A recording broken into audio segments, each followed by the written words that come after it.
How does the soldier of today become the soldier of tomorrow? You see technologies now progressing to the point where it makes sense to put an exoskeleton on the battlefield. Imagine if we could replace all the small arms projectiles with one. If the soldier has a rifle, he has the same capability as an M1 Abrams tank. Cloaking is essentially invisibility.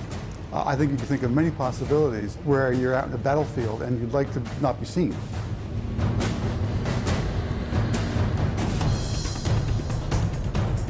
Making warfighters and their gear lighter, stronger, and safer with more firepower. Ensuring America's future soldier is a decisive weapon.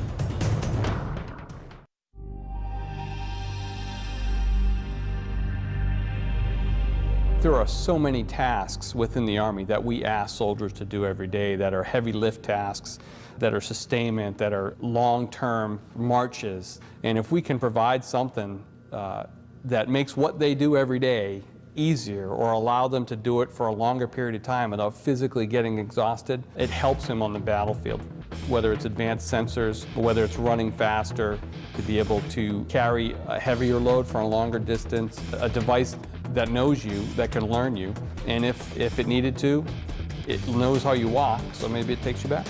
There's so much potential, I think, when you provide a frame like that or some type of device for personal augmentation.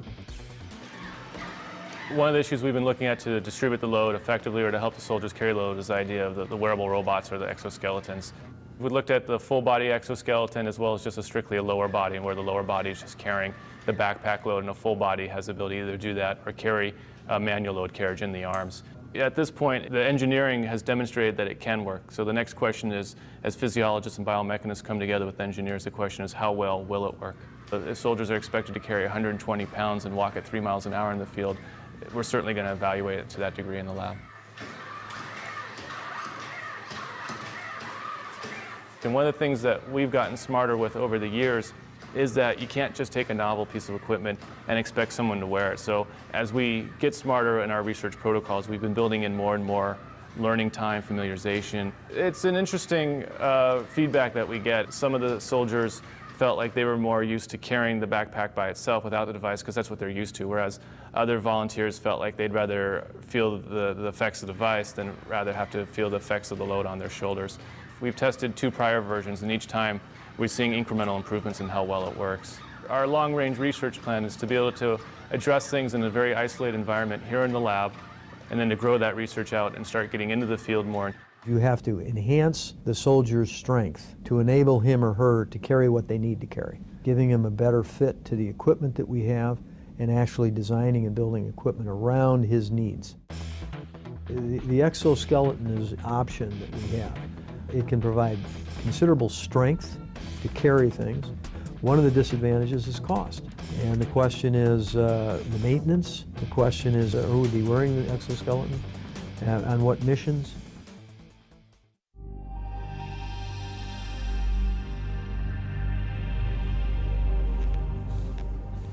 While soldiers need strength and endurance on the battlefield, there are times when they also need stealth.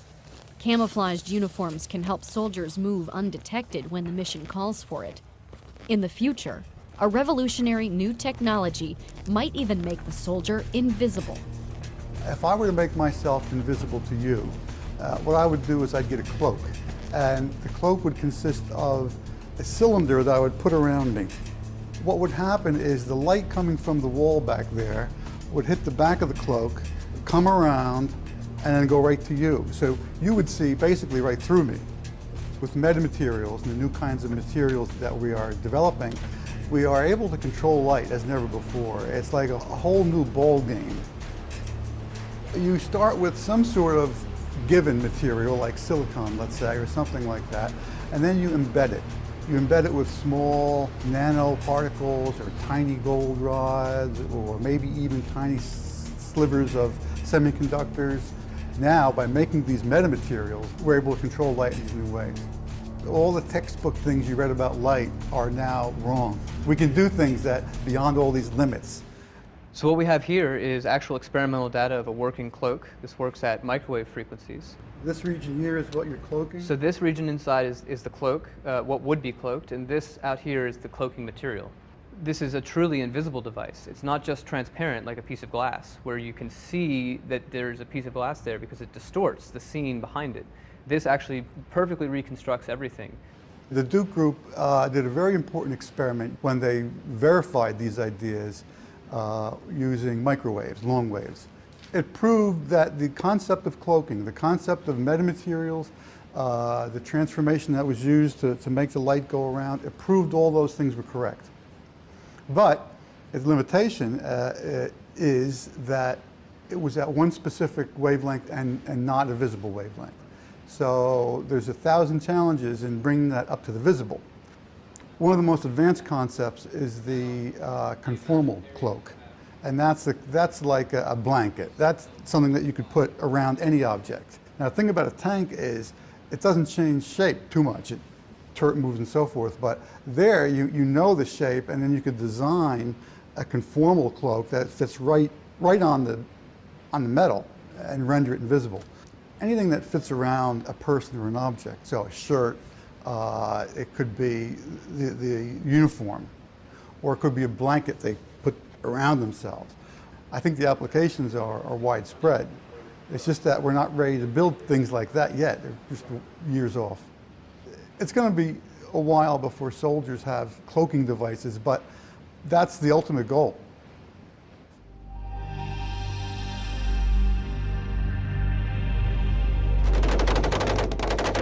Imagine if we took, all the small arms projectiles that the Army uses now, and we hand one small arm projectile to the soldier, okay, with one weapon system. Just imagine what that would do for the Army if we could do that.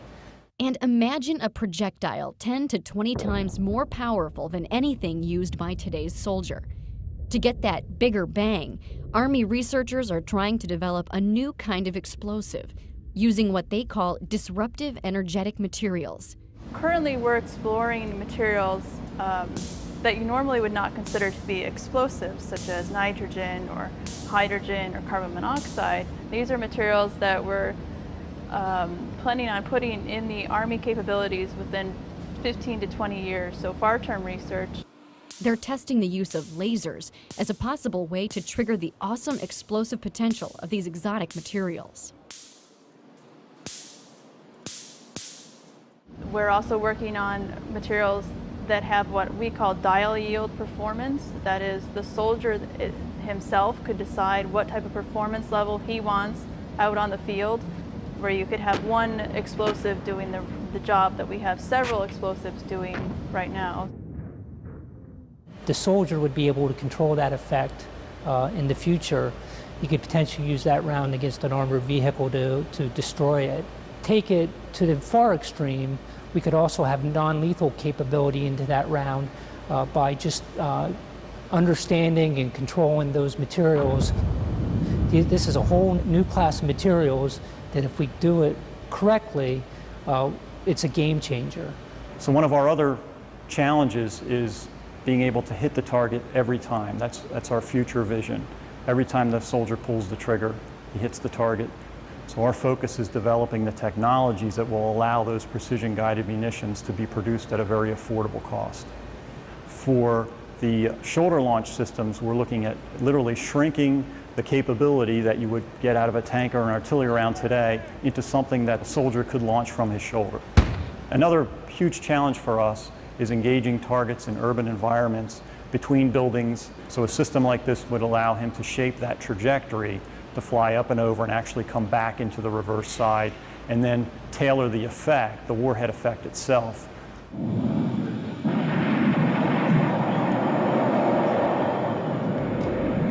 Full spectrum capability in the hands of the individual soldier. Tank-like lethality.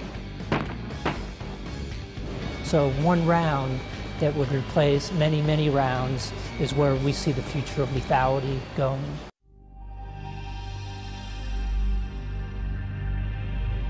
Soldiers of the future will also be more connected, sharing vital information with their unit and other sources, using powerful electronic tools to get the right data at the right time.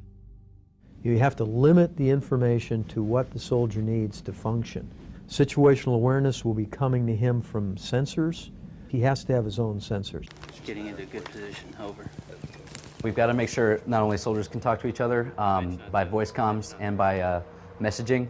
On top of that, you've got to communicate with all the different sensors on the battlefield. This includes everything from the unmanned aerial vehicle to unmanned ground vehicle, so something you might kick out into a building before you enter. If you're carrying something like the any kind of ground soldier system, hopefully we can get that down to a smartphone. Like when you want soldiers A and B to go to place C, like, you know, just go up to them and grab them and shove them over there. Well, that's the team leader's technique, right? When a platoon leader wants somebody to go somewhere, you can drive what's called a chem light on the screen.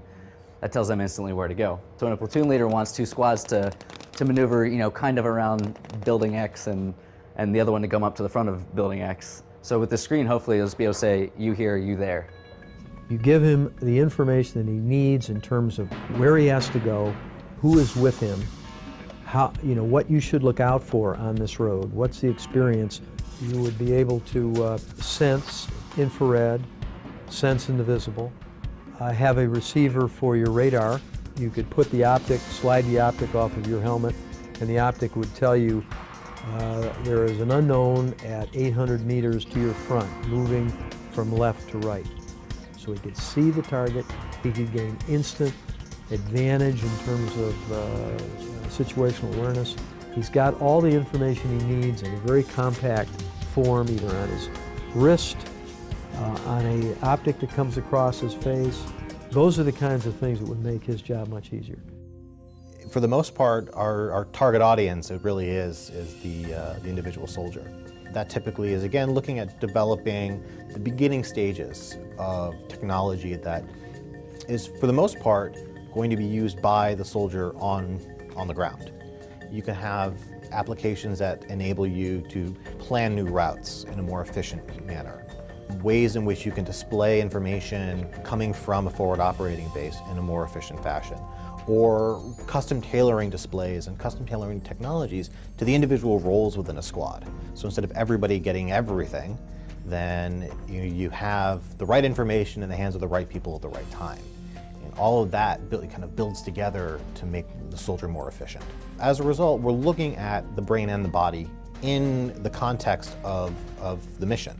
So we are really concerned with the soldier and their environment. And researchers are exploring the use of sensors to tap a soldier's brain power as a way to monitor and even improve their performance.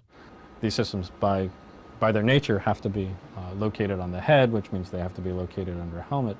When a soldier is subject to a blast or is subject to a ballistic event, a bullet that hits them in the head, well, those pieces of metal that would be inside of a helmet then become secondary projectiles. So any type of design that is dependent upon metallic sensors probably not going to be able to be deployed in helmet, in battlefield types of situations. So some of the things that we've been working on are foam-based sensors. So sensors that use conductive fabrics and conductive foams that can actually be part of the protective element of the system, and then they can actually be integrated with the foam padding of the helmet. It's critical for us to get the best sort of measurements that we can. So some of the sensor work that we're doing right now is really aimed at getting those measurement capabilities to a point where we can actually really use them in the real world as our soldiers are moving through urban operations, moving through cross-country terrain. And sometimes we can pull off signals from the brain that are that signify when when a person has, for example, identified a target and may not even be conscious that they have. The future soldier might even have the ability to control a computer device through a direct link to the brain, hands-free. One of the more straightforward applications that we can think of is how can we utilize brain signals to actually directly control our interactions with a computing system. The approach of brain-computer interaction technologies is to design systems that function naturally with the way in which soldiers' brains function, to effectively perceive and process information. when you actually do these types of brain-computer interaction interfaces, trying to take away the burden of manual interaction with the computer system, well, it's actually quite effortful. So some of the things that we can do in the laboratory, obviously, they take some time. Army researchers are also focusing on new ways to keep the future soldiers' high-tech gear powered up and ready. You think about the soldier, people are thinking about the soldier, what power requirements he has. You think about there's computing, there's communications, there's displays, and I think all those arenas there's potential for reduced energy demand. We're trying to get to a 5-volt battery. That would potentially extend the capability of the battery by roughly 30%. Translate to soldier, roughly 1/3 less batteries he'd have to carry, or 3 times mission duration for the same battery. A lot of our stuff right now on a sort of standard soldier gets powered by its own battery, but not all of it, not like all of the communications, for example. How do we go ahead and try to integrate all of those power sources, maybe into one common power source, or do some kind of breakout of some powered by each individual battery and some powered by a central power source? And what are the problems if we think even bigger than that and say, how do we power a mission, and how do we get a small combat unit or a tactical small unit? How do you distribute power among that squad? And how do you distribute parts of a power generator or something among that squad? You're losing some individual capability. The Army is putting together a doctrine called operational energy, and part of the doctrine says, hey, I want to be able to use energy more efficiently, reduce reliance on fuel and recharging and battery resupply. So I want to be able to produce and use energy locally wherever possible. So this is where some of the alternatives come in. And then we're looking at some alternatives besides batteries. We're working here on fuel cells and some fuel cells that may be able to use a variety of different fuels. Even more sort of further out there might be developing wireless technology so that within a radius of whatever number of miles we need, everything in that radius will be powered without you having to do anything or carry anything.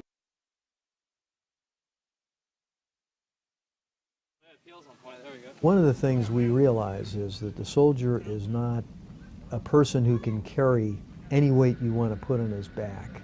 A person has limits in terms of his endurance. Our job is to really increase the capabilities for the soldier, but reduce the weight at the same time.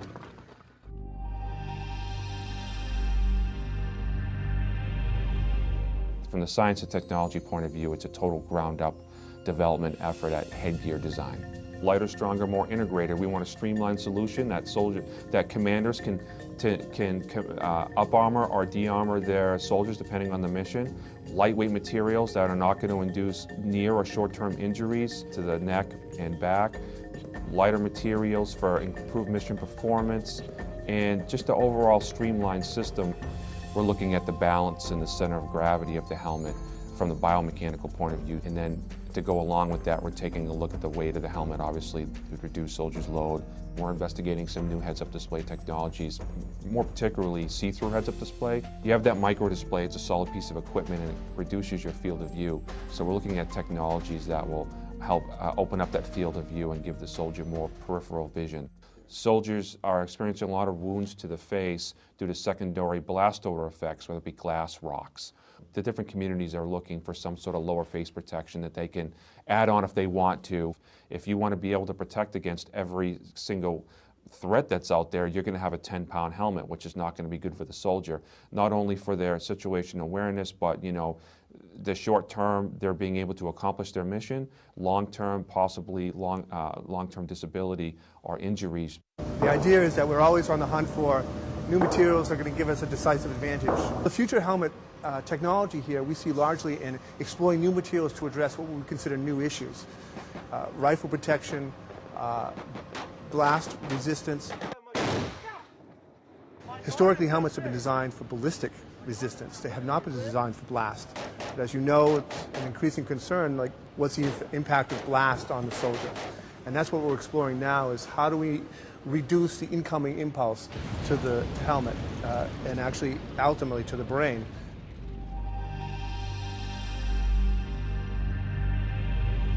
What we find is the enemy picks the areas where we're most weak. And one of the areas that we're weak is the protection of an individual soldier. We have armor that we put on our soldiers right now that are rigid and stiff, not very comfortable for them to wear. We'd rather have all flexible, conformable armor. There's always a desire to engineer conformal, flexible, comfortable armor. And any additional tools we can come up with to help in that pursuit is going to be beneficial. A shear thickening fluid means you have very small particles dispersed in a liquid. So these are very small, very hard, smooth, spherical particles.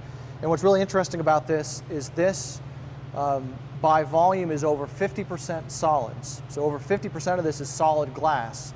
If I take a stick here and very slowly go in and out of the fluid, I can kind of go in and out. But if I jam it in there, I can't penetrate into the fluid. We saw this material, saw this as an opportunity to perhaps exploit it for military application.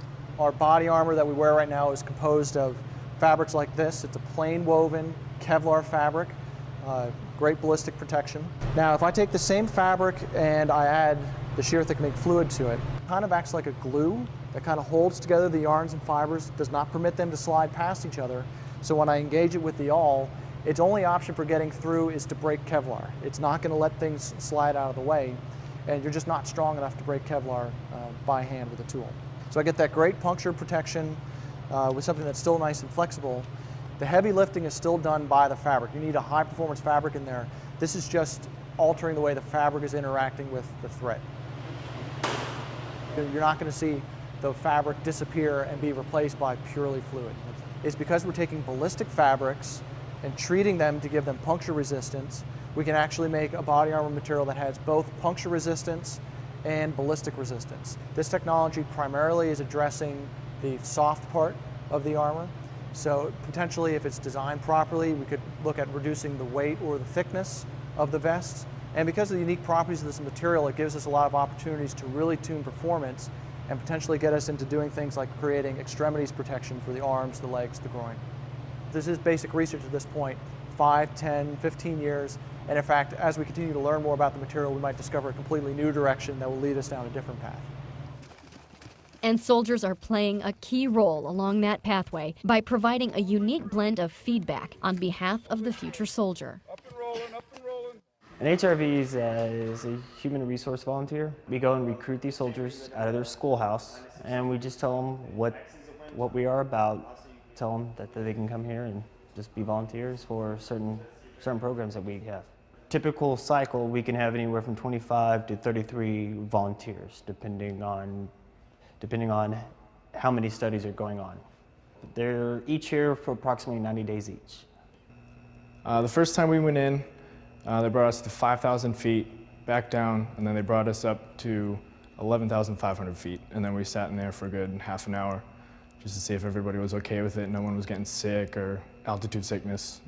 They put a tube in your mouth, and then they tell you to breathe, and then breathe in heavily, breathe out heavily, in and out. When they first came, they started talking about how this is going to help people on deployments and everything, and I thought it'd be really beneficial to my brothers and sisters in arms that, you know, we could help them out in the future.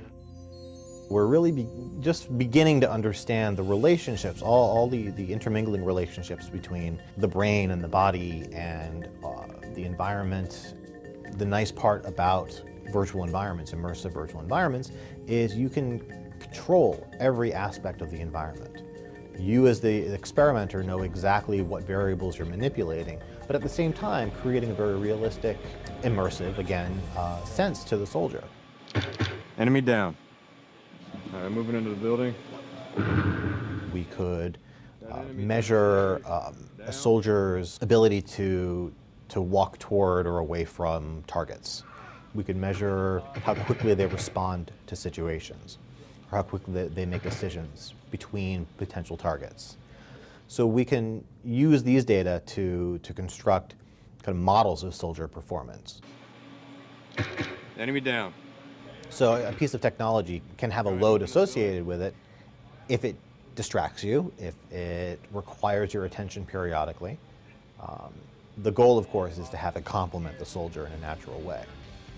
It all comes down to capabilities. It all comes down to requirements. It all comes down to what does the soldier need on the battlefield and what makes sense. What we like to do is we like to lay out the long-term vision.